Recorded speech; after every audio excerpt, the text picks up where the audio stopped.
Welcome to our class today. We are going to be talking about backbends and how to make backbends a little bit easier, or how to start understanding backbends so that you can improve and you can work on your backbends. And it doesn't necessarily mean that we're just going to be working on opening the chest and the flexibility of your back per se. So we're going to be taking a look at the legs, which are a foundational part of learning backbends. Is really learning how to engage the legs and how to create length in the legs, in the calves, in the quads, in the hips, so that your backbends can happen a little bit more painlessly and easier. And so I'll link below a few videos that we've done on backbends. So a few classes on working with the legs and working with strengthening the back, the neck and the head, the arms. And today we're going to take a look at the legs and what the role of the legs is to help you get into those backbends without pain and without strain or any of those things. And so let's take a look today on what we do with the legs. So if you love these videos, please share and like, and that really, really helps me. I would appreciate it. And also, if you have any questions, please put them in the comments below. I do make a huge effort into taking a look at the comments and trying to address all the questions that I can answer. So I invite you to do that and to use this space to answer questions or to share your experience with yoga. Okay, so here we go. Let's look at the legs for backbends. So starting out, we're going to sit in a comfortable position. If you need to sit in the chair, that's fine. You can sit in the chair as well. And soften the eyes, the ears, and the throat.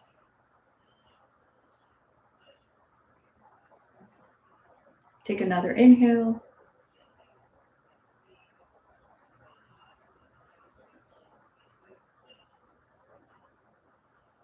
Soften eyes, ears, and throat.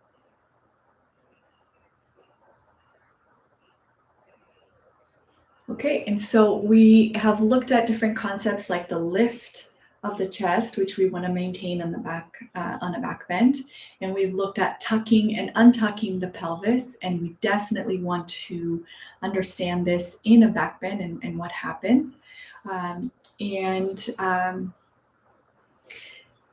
So there we go. So let's start with coming down onto the floor and sitting in this pose where your legs are straight. So Dandasana. If you have a mat, just go ahead and use your mat. Okay. And if it's difficult for you to sit in that pose, go ahead and grab a block or a blanket and put that on your mat so that you can sit here on your block so that you can really lengthen the legs. And what we're going to do is we're going to try this a few times where we hug the muscle to the bone. So here we're going to really make sure that we are engaging the leg, make the leg very, very active. So here my legs are not active. Let me bring the computer closer so that you can see. Okay. So if you can look at the quality of my legs here. So here I have active legs. I am really getting some length here on the back of my leg. And I am, just as I would with a fist, right? When I'm making a fist, I'm really engaging all of the muscles in my fist. And so here, I'm trying to bring all those muscles closer to the bone as if I were doing a fist that is going all through my leg. And that's, there's some inconsistent so that there aren't some areas where I can't get to. So if I start breathing here and I make sure that my feet are active so that I'm spreading my toes and bringing my feet back, and I'm making my legs active, and here my legs are not active, right? Here my legs are more passive and their legs are active. So if I can extend my full leg like this while I'm doing the back bend, I'm really going to give myself a lot of energy and that lift and have a much better sense in a back bend. So engaging the legs, making sure your legs are active and that you can straighten the leg very well. So that requires lengthen the back of the leg, lengthen the calves. So as much as the calves start opening, you improve your back bends, and especially this muscle here, your quads and the head of the femur area where you need to really lengthen. So let's take a look at what I mean by engaging the legs to do your back bend. So this here, we're going to take a look.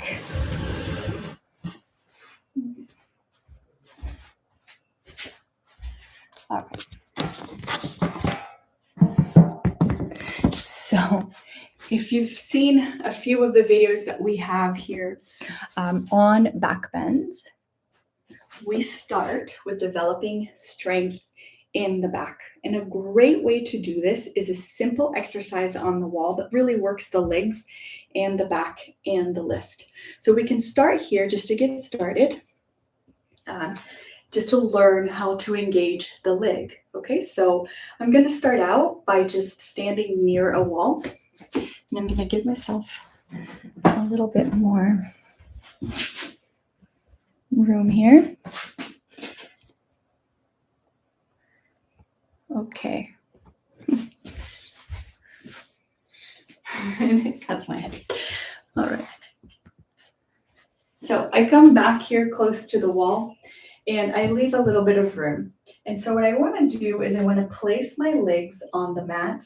I want to have, both feet facing forward. So I'm definitely never having the feet point out. So I have both feet parallel pointing forward. And I'm going to bring my head to the wall like this. And then bring it back. And when you bring the head back, you start noticing how much strain there can be in bringing the head back. We're leading with the chin here, bringing the head back. It's not going to feel very nice. So what I'm going to do is I'm going to use my legs instead. Okay. Okay, so let's use our legs to do that instead of the chin. So I am standing here on my mat and I bend my knees a little bit. I bring the head back and then I straighten the leg completely, make a fist with the muscles in the leg, and then I bring the head back. And what you'll notice is a huge change between that what we just did and if the legs are not engaged and I'm just using my chin to bring my leg up. So using the legs to engage this inner lift that brings the head back. So do that a few times and we're just going to engage the leg in that way. And then I'll link below the video where I go into this process a little more in more detail and you can check that out. But this is just to get us,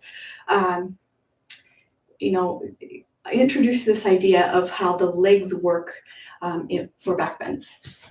So we'll do it one more time. So you can come back towards the wall. If that's really difficult, bend the knees a little, bring the head to the wall. Once the head is in contact with the wall, I'm going to straighten my legs and I'm going to make a fist with the muscles of the leg around the bone, making the legs very active, lifting the arches of the feet. And that is what lifts the head up. And here I minimize any arching of my back. So I really do work on tucking, right? So I want this action of tucking to bring the head back. And the tucking is going to be possible if I have length here in the quads, in this front part of the muscle. So stretching the quads becomes essential for healthy back bends. So let me illustrate that for you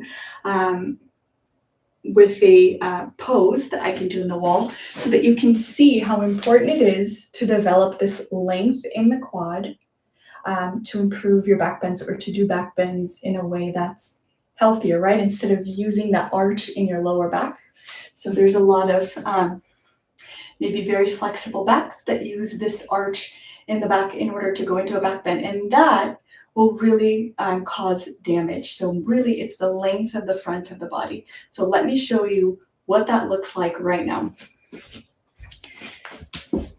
Okay. So I'm going to use a chair, and this is just so that you can see what's going on and the relationship between the length of the quad and a healthy back bend. Okay. I'm going to add a little bit of padding here, and hopefully you can see this through the video. So if I come here, if you're going to try this, it's never on my waist, but I have it here on my sacrum. And I come back here into the chair. Okay, so I'm grabbing here. So I'm trying to go back into this back bend, and it's getting into my lower back, and my legs, you know, my length here is okay, but it's not, you know, super developed yet. And so if I really lengthen the leg, you can see how that improves the back bend, right? So now I'm getting extreme length here, and how that releases the back and allows you to go deeper in back bend. So let's do that with the other leg. So here, by pushing against the wall, I can lengthen my quad, lengthen this, right? And it really opens up the back bend. With both legs, it's a little tougher. Okay, so hopefully you're able to see there that length in the quad really improves the back bend. So how do we start gaining this length in the quad?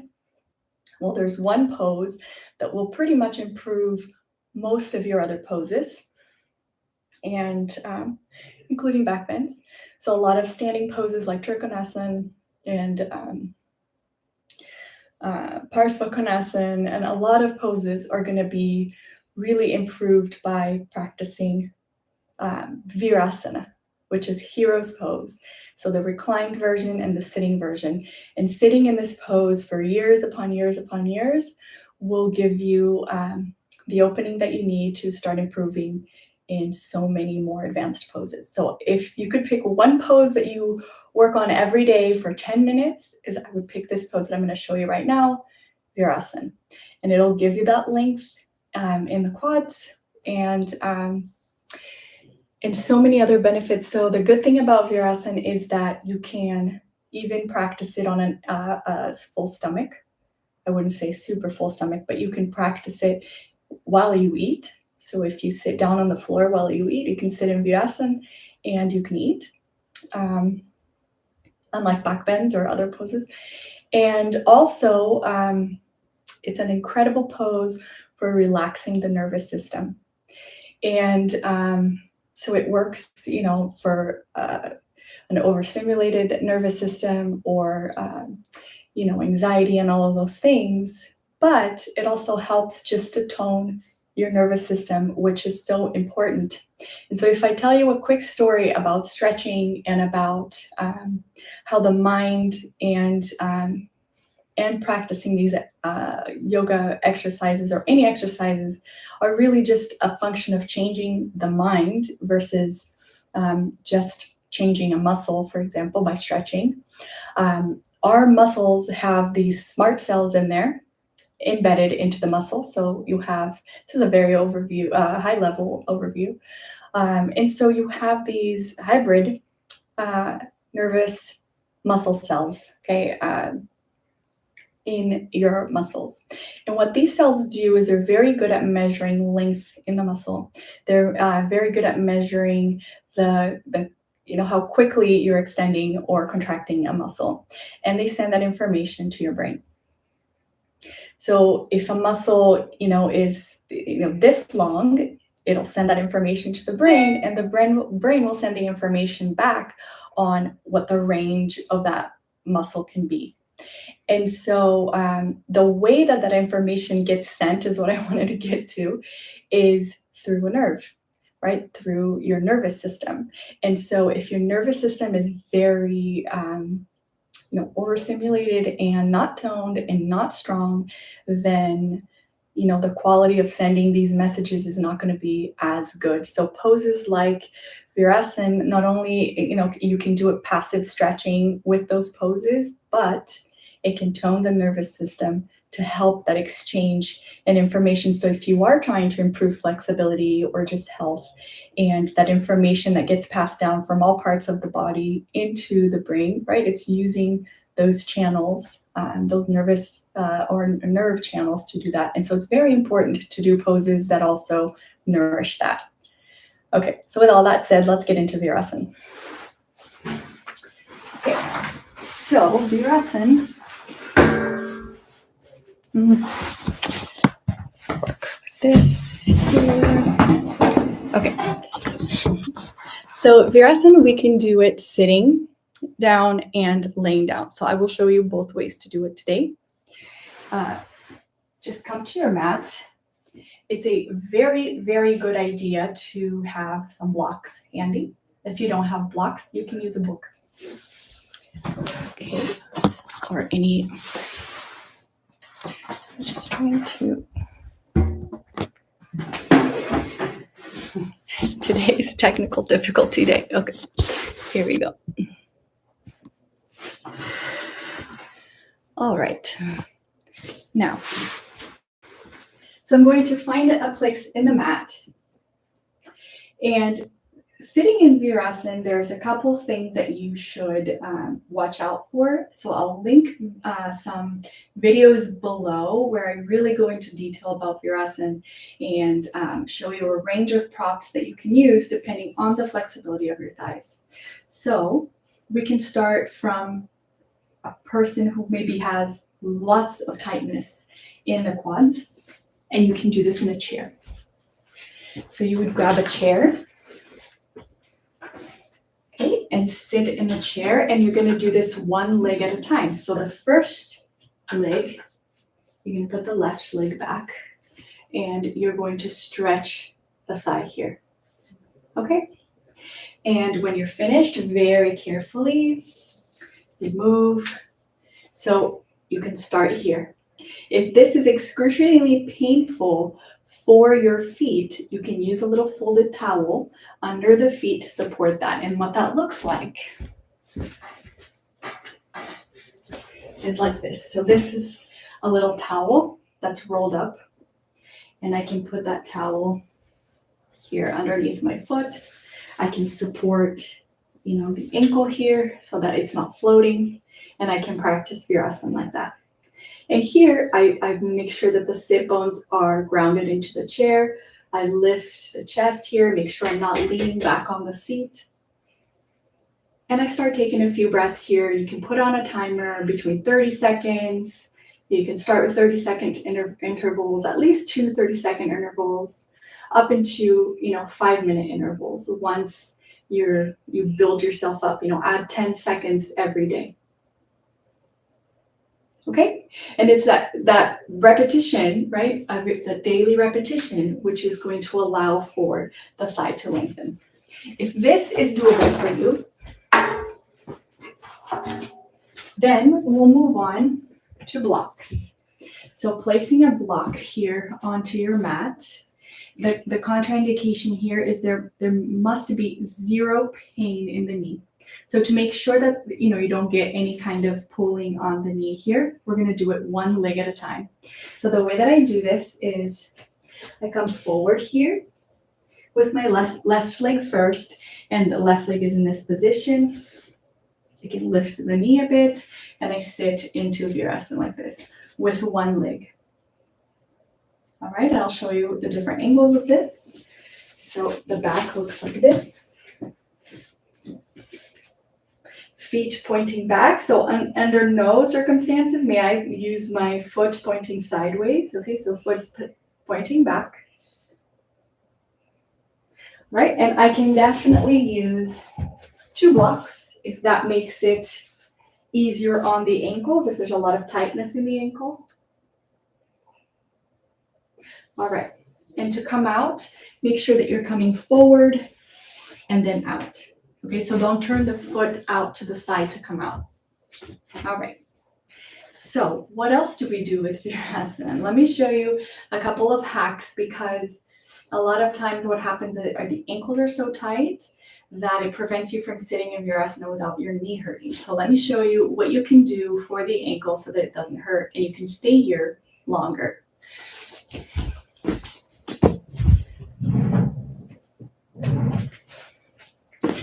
Okay, I'll bring you closer here. And let's take a look at the feet.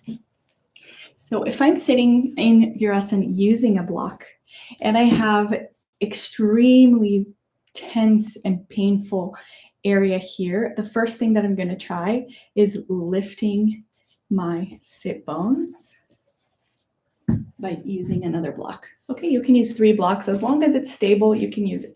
And you can see already that you're feeling a nice stretch here, nice lengthening here.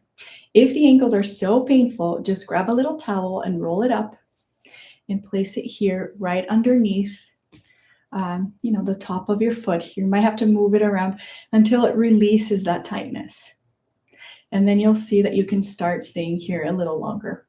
The leg here that's not in Virasana, you push it against the floor, sit bones down into the block and lift the chest. And breathe, soften the eyes, the ears, and the throat. As you improve, and then you can sit here longer, you can sit here without any support, which, it's not the goal. The goal is just to lengthen the quad. Okay, so here, I still might want to have a little bit of height underneath. You can see how this just bulged out. It's just tightness in the ankle still.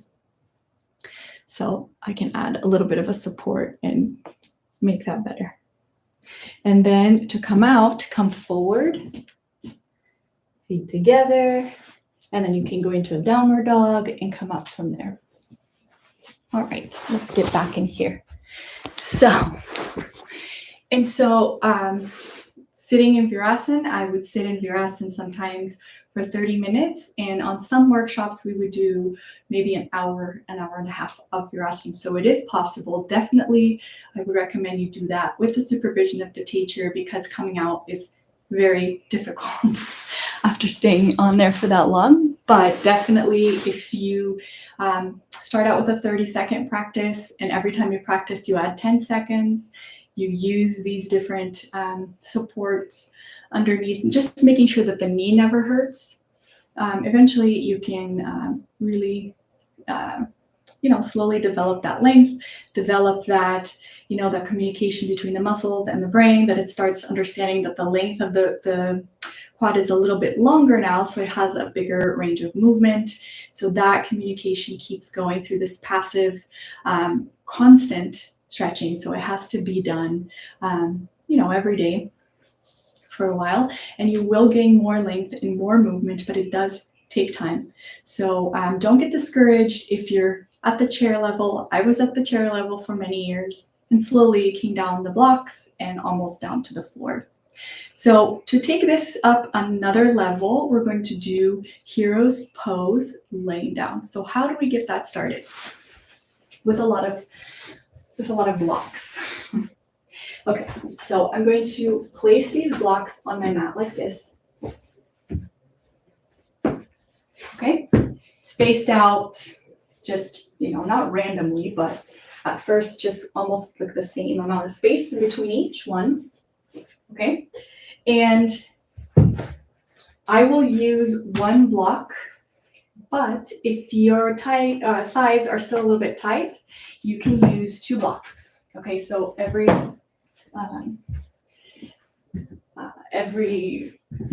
pile would have 2.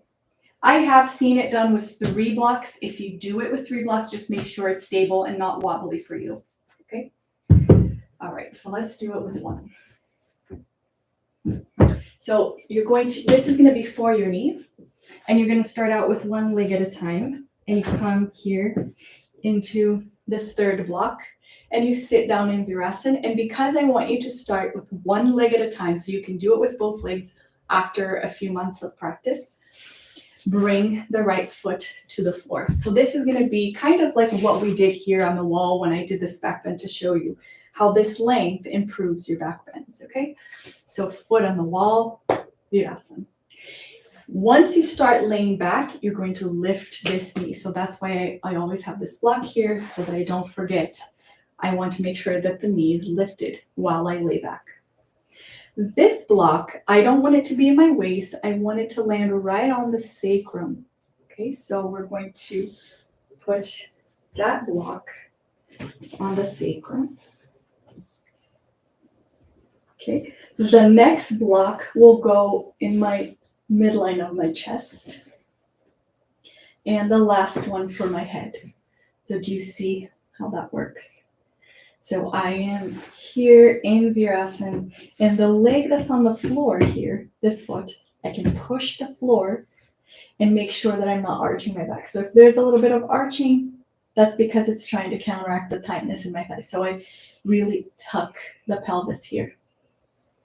All right, and this knee can only go down by keeping that pelvis tucked. I'll show you what that means. If I remove this block and I bring the knee down by arching my back, I'm really not improving the length here.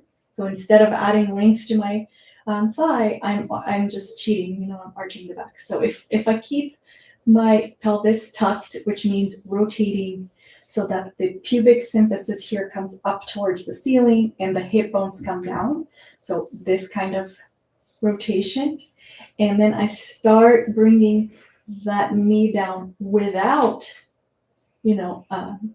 tucking the pelvis or creating an arch in my back. Then you can feel the length. Okay, so you can keep the block there. If you have an elephant at home, you can have that elephant come and stand right on your thigh, not near the knee, but near the groin. And you can just relax here. You start breathing by softening the eyes, the ears, and the throat. And just really enjoying the feeling of feeling the lengthening in your hamstring, no pain in the knee. If you start feeling a lot of tension here in the ankles, go ahead and put a little washcloth like I showed you a few minutes ago, right underneath this kind of top of your foot.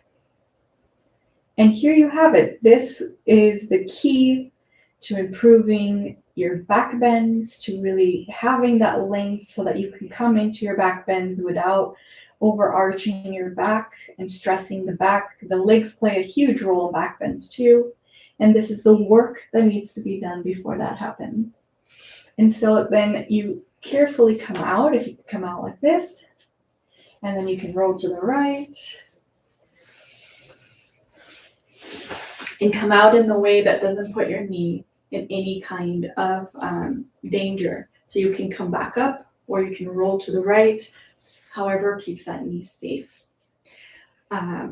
So let me show you how to put weight on this pose just as a bonus after you've been practicing for a few months. It's a nice way to really start taking the stretch a little bit deeper, and the weight also helps you to really sink into the pose, start learning how to receive the weight versus fighting the weight, and it adds an extra layer of restorativeness to the pose, which I really, really love. So if you have a sandbag,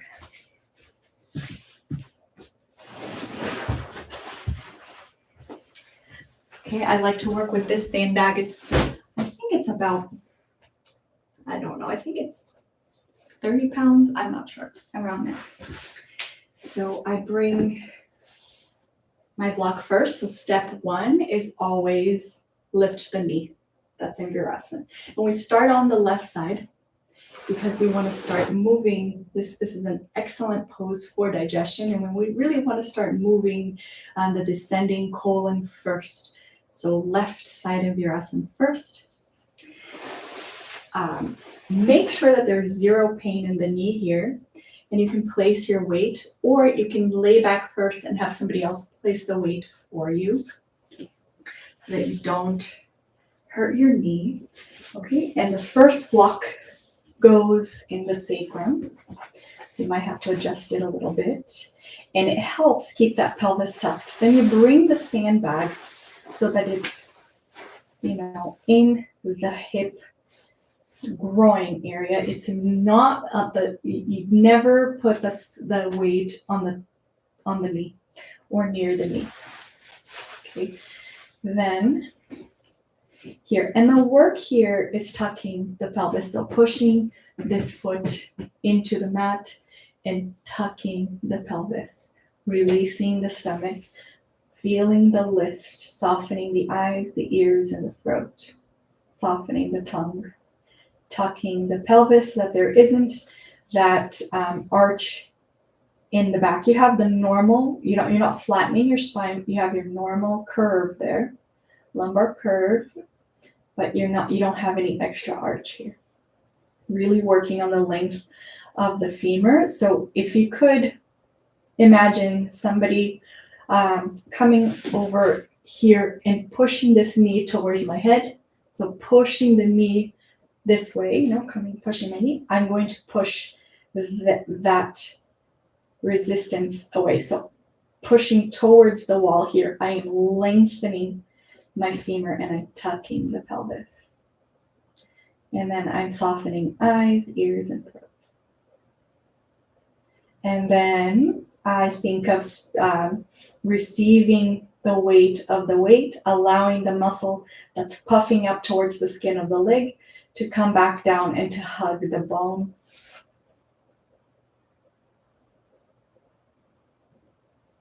And I work here and start soothing my nervous system, gaining some length in my quad, and improving digestion, and so many things with this pose. All right, when you're finished, remove the weight first, and we're going to lift the knee here and come up this way, just to show you a different way. And then I can come forward. Right, and then come up out of the pose. So I hope you enjoyed this really great tip for improving back bends and other standing poses. It's a wonderful, I don't want to call it a secret, it's not a secret, but it's a really wonderful way to learn how to start engaging the legs and using the legs in all kinds of poses, because really everything is connected. And so I hope you enjoy it and that you're able to practice it. Let me know if there's any questions or comments. I'll see you here on this live channel next week at 11:30 California time. Thank you so much for watching.